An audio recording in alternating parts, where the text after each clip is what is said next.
Okay, so you're about to see a video of my review, the SBDC 061. Because I'm sort of an airhead and I get my wires crossed, I kept referring to it as the SBDC 053, which is not correct, obviously. So whenever you hear SBDC 053, think he knows that that's wrong. It's SBDC 061. Well, it's finally happening. The SBDC 053, reviewing it. This is the standard issue normal release of the 6159 reissue. So I've wanted to see one of these for a while. I actually had, if some of you will remember, I had one of the limited edition Paddy one of these with the super blue dial. I had one of those, and I definitely reviewed that one. And but this is the first one of these I've seen. So thank you, by the way, to Larry at Uncle Seiko, who loaned me this out of the blue, which I certainly do appreciate. So it's nice to see. It's nice to see. I guess we can talk about the lineage of the watch here in a little bit, but first I wanted to talk about my own first impressions. I should come up with a scoring system. There are a lot of things to like about the watch. I love, actually, my first impression, things I love the most, I love the case lines. And I love this insert. I just love this insert. I love the thinness of the insert itself, and I love this silver line around the inside. I think that's just brilliant, and that does harken back to the original, which I will show you in just a second. It's a good lug width, 20 millimeters, which I really like. I'm glad they did that. It is pleasant that they redid. By the way, this brown stuff here, that's wood stain. I just can't. I've been trying and trying, and I just can't get it off. I love that they did this. That they went back and revisited this case design and the coin edge bezel. I mean, externally the watch is great. I mean, beautiful. Bracelet is nice. Solid link. There's a nice angularity to it, nice simplicity. They made it a little aggressive, almost like a brutalist thing with these large slabs in the middle. They do this modern thing that I first started noticing with Omega, which is instead of having an end link that goes in, they actually have this out. And so what it does is it creates sort of a wider length, and it sits on top of the wrist a little bit better. I would prefer it if it had the other kind of where this went in, but that's really me. My only real complaints, such as they were, of course, relate, as they always do, to the lume and the dial. Like with the high-end limited edition reissue, this has sort of the same marker setup, in that it has they're low, they're round topped. You can see they sort of glow on the top there. They're sort of flat top, but not really. But that the lume wells themselves are also pretty shallow, and the lume has this sort of greenish cast, and as such, it sort of makes it pulls away from the 3D-ishness of the original, how the original looked. I do like the spacing of the X Automatic Divers 200. I love that sort of symmetry, and I'm really glad that Seiko went back to that, because the Marine Master was pretty busy. Had a pretty busy dial. One of my biggest complaints about the Marine Master. It's a nice watch, and of course it's got the 6R15, so that's a 50-hour power reserve mainsprings made of sprawn. It's got hacking and hand winding, which are both things that I deeply appreciate. The lume is good. I mean, yeah, it's a little greenish, which I wish it wasn't, but it glows nicely and it glows consistently. I mean, Seiko have been masters of lume for a very long time, and especially in the modern era, they do really well. This one comes with a big, thick clasp with a diver extension on it. I'm not necessarily one for big, burly bracelets like this, and actually, typically, I wear my divers on leather, which is of course heresy, but you know, here we are. Oh, this watch also nicely, it has a dia shield on the case, which means it's going to be essentially impossible to scratch, which is, you know, really nice. Man, I just love this rotating ring. Unidirectional rotating ring. I love it. I love the faint silver grayness of the letters. I love the thin number font. I love the silver on the inside and the coinage. It's just magnificent. I wish, boy, do I wish I could get one of these complete cases with nothing in it. Man, could I make a kick-ass watch. But let's talk about lineage. So let's go back to the glory days of 1969. So for those of you who have or have not seen this, this is the original. This is a 6159 7001. Come on, wake up.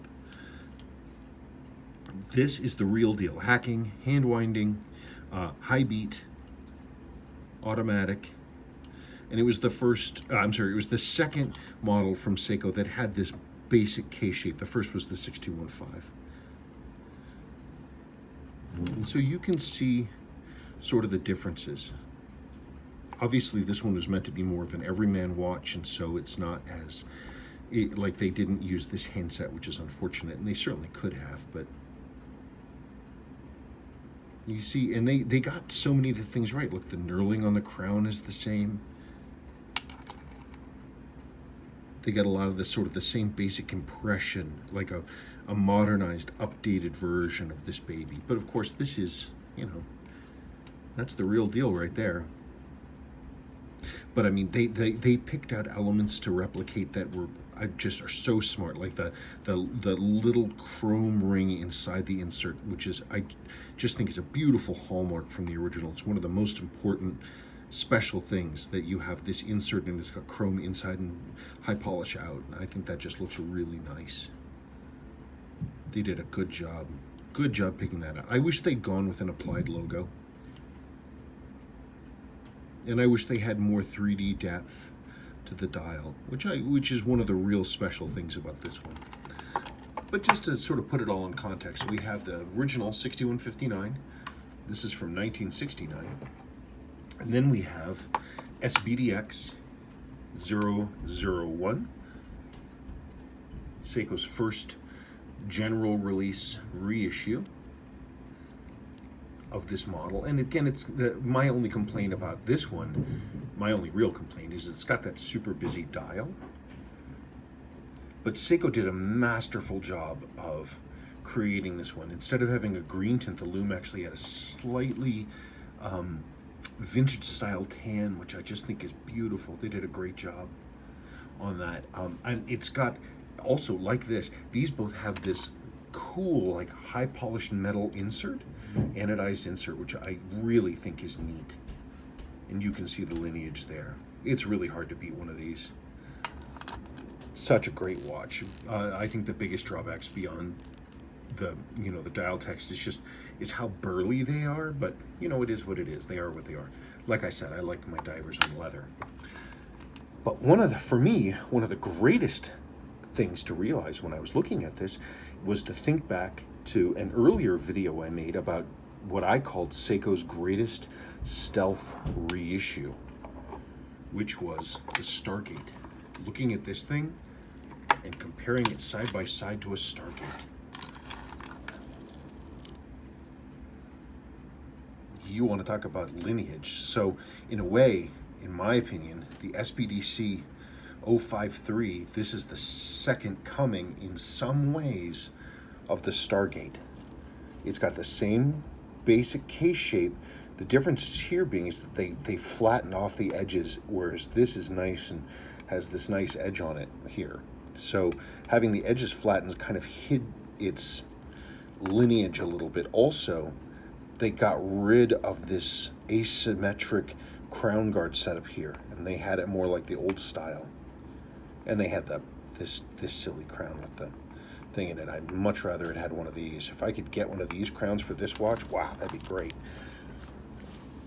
And I mean, from a functional standpoint, obviously, I mean, this is a 7S movement, so no hacking, no hand winding. But I could, if I wanted to, I could put a 6R15 in here. I mean, I have one. I could service it and put it in here. But I mean, what Seiko did right with this, I mean, obviously they knew they did some right things because the case sizes are basically the same.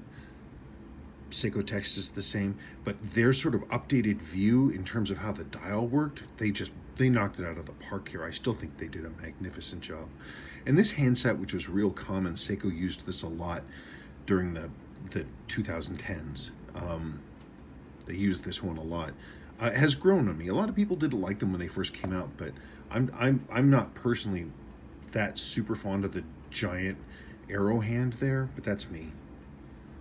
And a lot of people didn't like the Stargate bezel, but I dig it.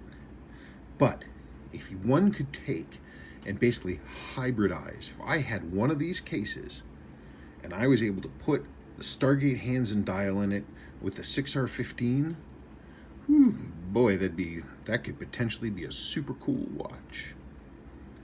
And I mean, if I owned one of these, I might even hunt down a Stargate dial. I would actually, you know what I would do? I would hunt down a Stargate dial, and I would hunt down, actually I have a set of Marine Master hands. I have a set, new old stock, and I would build one of these with this dial. I would modify the 6R15 to have a day wheel, which I can do. I mean, it's just a 6R, 4R, 7S movement. I've got day wheels that'll go onto it. You just modify. You don't even have to modify stuff. You just bolt it on. Then the dial feeder in the same position. So you drop this in there with this handset.